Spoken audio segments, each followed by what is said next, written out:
मेरे भाइयों, लोक अभियोजक एवं विशेष लोक अभियोजकों का ये कार्यशाला हमारे नए अपराध कानूनों, साइबर कानूनों, दिव्यांगजनों से जुड़े कानूनों, जागरूक, संवेदनशील और दक्ष तो बनाता है, लेकिन इसके साथ साथ इस कार्यशाला में आपको सरकारी अधिवक्ता या अभियोजन अधिकारियों का प्रशिक्षण एवं क्षमता वृद्धि करता है। न्याय व्यवस्था को अधिक प्रभावी और संवेदनशील एवं आधुनिक बनाना, नवीन आपराधिक कानूनों के प्रभावी क्रियान्वयन पर प्रशिक्षण, न्यायालयों में नई विधियों के व्यवहारिक अनुप्रयोग पर चर्चा, साइबर अपराधों की रोकथाम, डिजिटल साक्ष्यों के उपयोग एवं विशेषज्ञ मार्गदर्शक,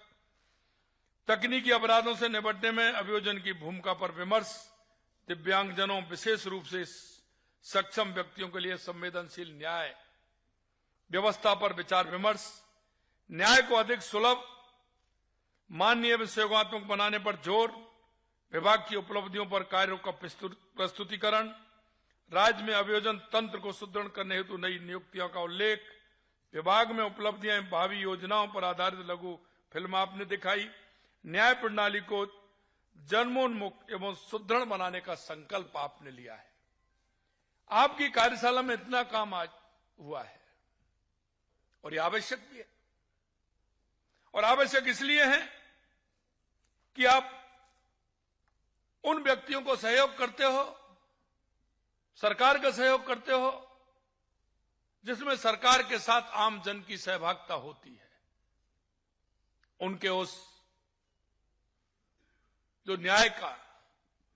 अवधारणा है उसको आगे बढ़ाते हुए अब सरकार के पक्ष के साथ साथ आम जन की जो इच्छा और अपेक्षा है उसको भी आप पूरा करते हैं। कभी कभी मेरे मन में कई सवाल भी आते हैं। सवाल ये आते हैं कि इधर जनता का आप पर भरोसा है और इधर सरकार का भी आप पर भरोसा है। जब इतना बड़ा दायित्व हमारे ऊपर आता है तो वो हमें सोचने को मजबूर भी करता है कि हमें क्या करना चाहिए, कैसे करना चाहिए। मैं मान सकता हूं कि आपका समय ज्यादा हो सकता है। आपके काम के आधार पर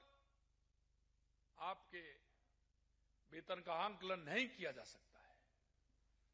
क्योंकि आप जन और राष्ट्र दोनों की सेवा करते हैं। राज्य के प्रति जो कर्तव्य भाव होता है उसको भी पूरा करते हैं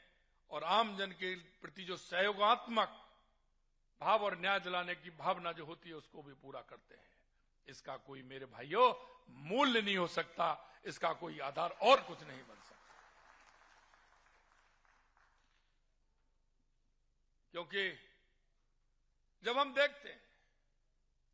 हमें यह भी पता है कि जब आप सरकार का मुकदमा लड़ते हैं, जीत करके आते हैं, तो हो सकता है सामने वाला जो व्यक्ति है उसकी इच्छाएं, अपेक्षाएं कुछ और हों, लेकिन आप